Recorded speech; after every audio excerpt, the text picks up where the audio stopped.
Hello student, आज हम Bihar board class 8 के मैथ का प्रश्नावली देखेंगे। 5.1 क्वेश्चन नंबर 5 देखेंगे। क्वेश्चन नंबर 5 क्या बोला है, निम्नलिखित में कौन सम संख्या का वर्ग है। जो वर्ग दिया गया है उसमें से कौन सम संख्या का वर्ग है। पहला है 169, उसके बाद है 196। सबसे पहले हम लोग यहाँ पे देखेंगे, अगर एक का वर्ग करते हैं तो एक होता है, दो का वर्ग करेंगे तो यहाँ पे 4 होगा, 3 का वर्ग 9 होता है, 4 का वर्ग 16 और 5 का वर्ग 25। यहाँ पे जो एक है एक विषम संख्या है, 3 क्या है विषम है और 5 क्या है विषम है। तो जब एक विषम संख्या का वर्ग किया गया है तो उसका वर्ग यहाँ पे जो निकला है वह जो है विषम है। जैसे 3 का 9, 5 का 25। दो एक सम संख्या है और वह सम में है, 2 का वर्ग 4, 4 का वर्ग 16। यानी कि जब एक सम संख्या का वर्ग किया जाता है तो उसका जो वर्ग होता है वह क्या होता है, सम होता है। और जब विषम संख्या का वर्ग किया जाता है तो वह विषम होता है। तो जो पहला है 196, जो पहला क्वेश्चन है वह है 169। तो 169 जो है यहाँ पे विषम है, तो यह सम संख्या का वर्ग नहीं है। बोला है कि निम्नलिखित में कौन सम संख्या का वर्ग है, तो 169 सम संख्या का वर्ग नहीं है, क्योंकि सम संख्या का वर्ग सम होता है और विषम संख्या का वर्ग विषम होता है। तो 169 जो है एक विषम संख्या का वर्ग है। दूसरा में है 196। 196 जो है यहाँ पे एक सम संख्या है, 196 एक सम संख्या है। उसके बाद है 256। 256 भी एक सम संख्या का ही वर्ग है। उसके बाद है 1296। 1296, तो यहाँ पे जो 1296 है यह भी क्या है, एक सम संख्या का वर्ग है। उसके बाद है 6561। यहाँ पे आप देख सकते हैं 6561। तो जो 6561 है यह सम संख्या का वर्ग नहीं है, यह एक विषम संख्या का वर्ग है। अब हम लोग देखेंगे क्वेश्चन नंबर 6। क्वेश्चन नंबर 6 क्या है, निम्नलिखित संख्याओं में से कौन सी पूर्ण वर्ग है। जो संख्या दिया गया है उस संख्या में से कौन सी पूर्ण वर्ग है। जैसे कि आप लोग क्वेश्चन देख सकते हैं, जैसे कि पहला जो है 400 है और सभी संख्या के जो लास्ट में है 0 है।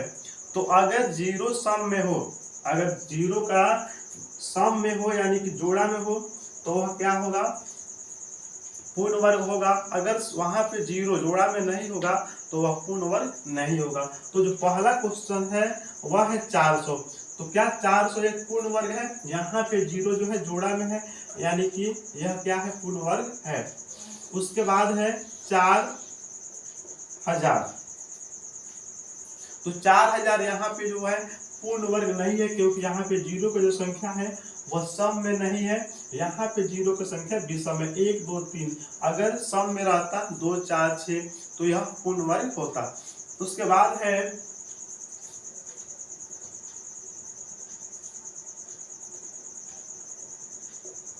यहाँ पे जो तीसरा क्वेश्चन है, यहाँ पे जो 0 की संख्या है यह भी जो है विषम में है और यह भी पूर्ण वर्ग संख्या नहीं है। और लास्ट नंबर जो क्वेश्चन है उसमें देख सकते हैं वहां पे जो 0 की संख्या है वह 5 है, तो इसलिए वह भी पूर्ण वर्ग नहीं है। अगर 0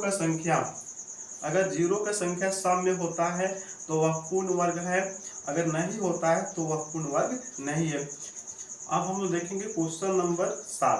क्वेश्चन नंबर 7 क्या है, कोष्टक में सही संख्या लिखिए। कोष्टक में सही संख्या लिखिए। अब जो पहला क्वेश्चन है वह है 24 का स्क्वायर माइनस 23 का स्क्वायर। जब भी दो क्रमागत संख्याओं का वर्ग रहता है और वहां पे अंतर हो, दो क्रमागत संख्याओं का अंतर अगर वर्ग में आता है तो क्या करेंगे कि दोनों संख्या को जोड़ देंगे। 24 का स्क्वायर है माइनस 23 का स्क्वायर, तो यहाँ पे 24 है और यहाँ पे 23 है, दोनों को जोड़ देंगे तो 24 23 कितना हो जाएगा, 4 3 7 और 2 और 2 कितना होता है 4। तो यहाँ पे इसका आंसर क्या हो जाएगा 47। तो जो पहला है ए नंबर, उसका आंसर क्या होगा 47।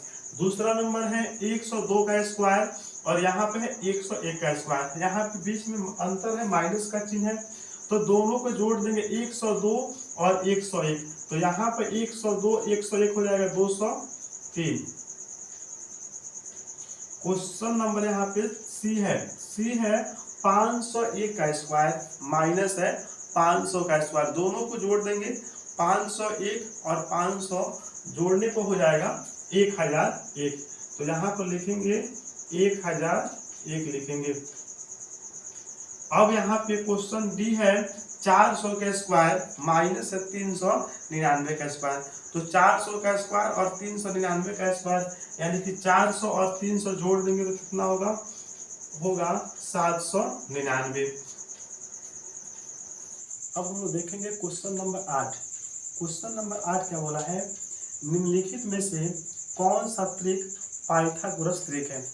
जैसे कि यहाँ पे क्वेश्चन जो दिया है 8 नंबर, बोला है कि निम्नलिखित में से कौन सा त्रिक पाइथागोरस त्रिक है। यहाँ पे देखना है कि कौन सा जो त्रिक है क्वेश्चन जो दिया उसमें से पाइथागोरस है। पाइथागोरस त्रिक क्या होता है, हम इंट्रोडक्शन क्लास में बताए थे कि जब दो संख्याओं के वर्गों का योगफल तीसरी संख्या के वर्ग के योग के बराबर होगा तो वह पाइथागोरस त्रिक होगा। पहला नंबर क्वेश्चन क्या है, पहला नंबर क्वेश्चन है 1 है 2 है और 3 है। पहला नंबर जो क्वेश्चन है वह क्या है, 1 है 2 है और 3 है। जांच करेंगे कि यह पाइथागोरस त्रिक है कि नहीं। तो यहाँ पे हल लिखेंगे और दो संख्याओं के वर्गों का योगफल। पाइथागोरस त्रिक में क्या होता है कि दो संख्याओं के वर्गों का योगफल। अब दो संख्या का वर्ग करेंगे, यहाँ पे लिखेंगे 1 का वर्ग, वर्ग का मतलब होता है कि पावर 2, यहाँ पे 2 का वर्ग बराबर के उधर लिखेंगे 3 का वर्ग। 1 का स्क्वायर, 1 का वर्ग करते हैं तो 1 आता है, 2 का स्क्वायर करेंगे तो 4 होगा और 3 का करेंगे तो 9। 1 का स्क्वायर 1, 2 का स्क्वायर 4 और 3 का स्क्वायर कितना होता है 9। अब यहाँ पे देखेंगे 4 और 1 कितना होता है, तो 4 और 1 5 होता है और बराबर के उधर क्या 9। तो यहाँ पे ये दोनों संख्याओं के वर्गों का योगफल इस संख्या के वर्ग के योग के बराबर नहीं है, और जब बराबर नहीं रहेगा तो यह पाइथागोरस त्रिक नहीं है। यहाँ पे ऐसे लिख देंगे 5, यहाँ पे जो है 9 के बराबर नहीं है, तो लिखेंगे यह पाइथागोरस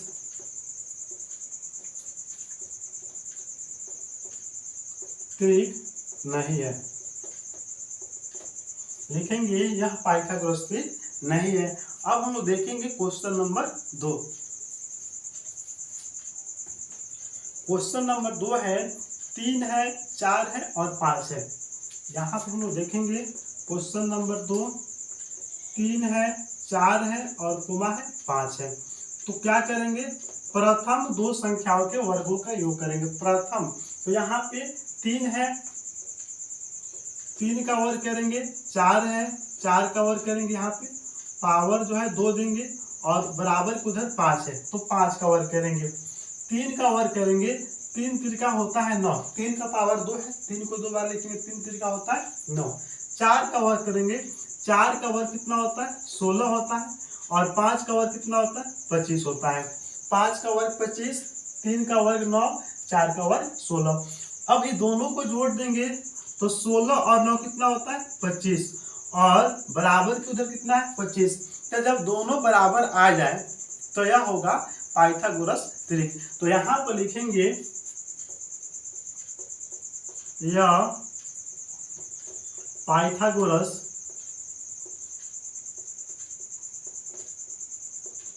त्रिक है। दूसरा नंबर जो है यह पाइथागोरस त्रिक है। अब हम लोग देखेंगे क्वेश्चन नंबर 3। अब यहाँ पे तीसरा जो है वह है 6 है 8 है 10 है। तो यहाँ पे तीसरा जो है 6 है 8 है 10 है,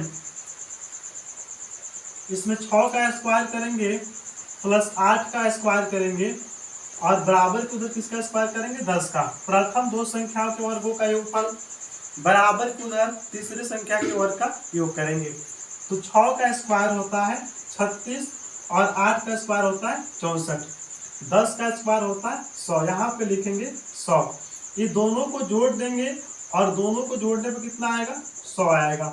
यहाँ पर बराबर को उधर कितना है 100।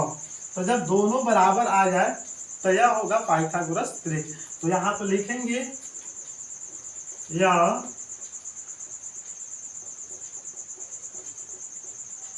पाइथागोरस त्रिक है।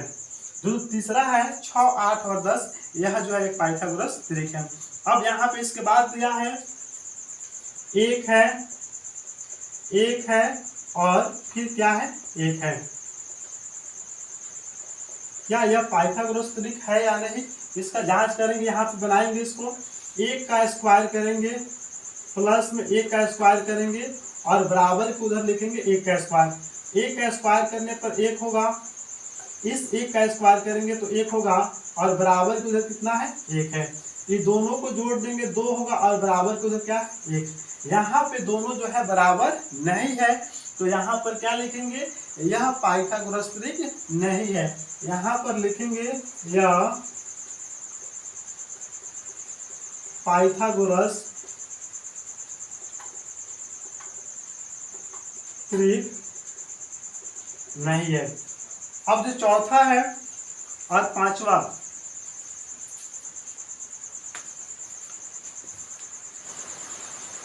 अब यहाँ पे जो चौथा नंबर में है, चौथा नंबर में क्या है 2 है 3 है। 2 का स्क्वायर करेंगे, यहाँ पे 2 का स्क्वायर करेंगे बराबर के उधर 3 का स्क्वायर करेंगे। 2 का स्क्वायर करेंगे 2 दूना 4 और फिर 2 का स्क्वायर करेंगे 2 दूना 4 और 3 का स्क्वायर होता है 9। यहाँ पे 4 और 4 जोड़ दिया 8 हो गया, बराबर किधर है 9। यहाँ पे 8 और 9, यहाँ पे 8 और बराबर किधर आया 9, दोनों बराबर नहीं है, इक्वल नहीं है, इसलिए यहाँ पे लिखेंगे यह पाइथागोरस त्रिक नहीं है। और जो लास्ट में दिया है वह है 15 है 36 है 39 है। तो 15 का स्क्वायर करेंगे, उसके बाद 36 का स्क्वायर करेंगे बराबर को उधर 39 का स्क्वायर करेंगे। 15 का स्क्वायर होता है 225 और 36 का स्क्वायर होता है 1296 और 39 का स्क्वायर होता है 1521।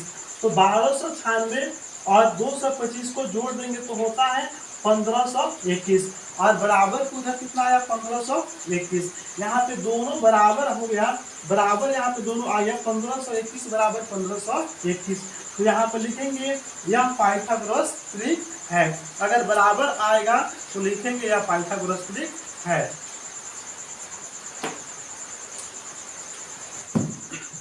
अब हम देखेंगे क्वेश्चन नंबर 9।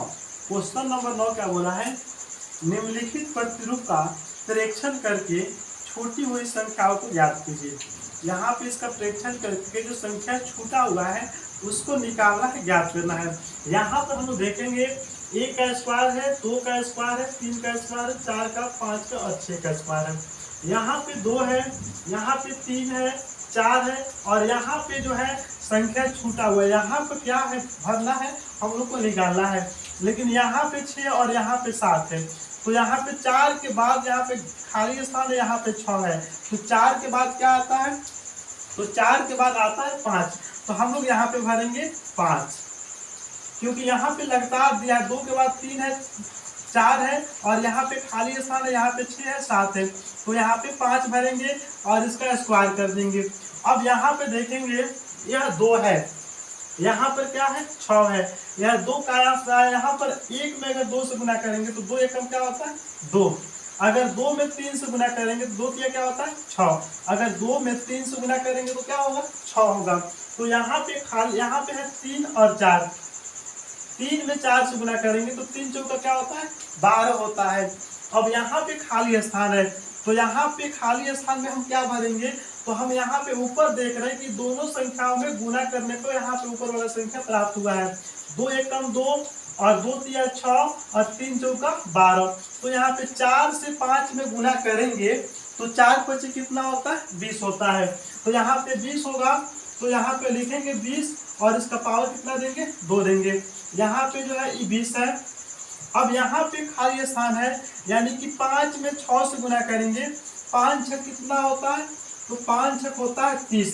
तो यहाँ पर भरेंगे 30 का पावर 2। यहाँ पे 6 सत्ते कितना होता है, 6 सत्ते होता है 42 और 42 का पावर देंगे 2। अब यहाँ पे 3 है, 7 है, 13 है, 21 है और 31 है। यहाँ पे खाली स्थान भरना, यहाँ पर क्या होगा, यहाँ पर अगर हम ध्यान से देखेंगे तो 2 है और 2 के बाद क्या है 3 है, बराबर के उधर 3 दिया है, 6 है और बराबर के उधर क्या दिया है 7 है। यहाँ पर 12 है और बराबर के उधर क्या है 13 है। यहाँ पे 20 है, बराबर के उधर 21, मतलब उसके बाद वाला संख्या लिखा गया है। यहाँ पे 30 है और यहाँ पे बाद में क्या लिखा गया 31, उसके बाद वाला संख्या।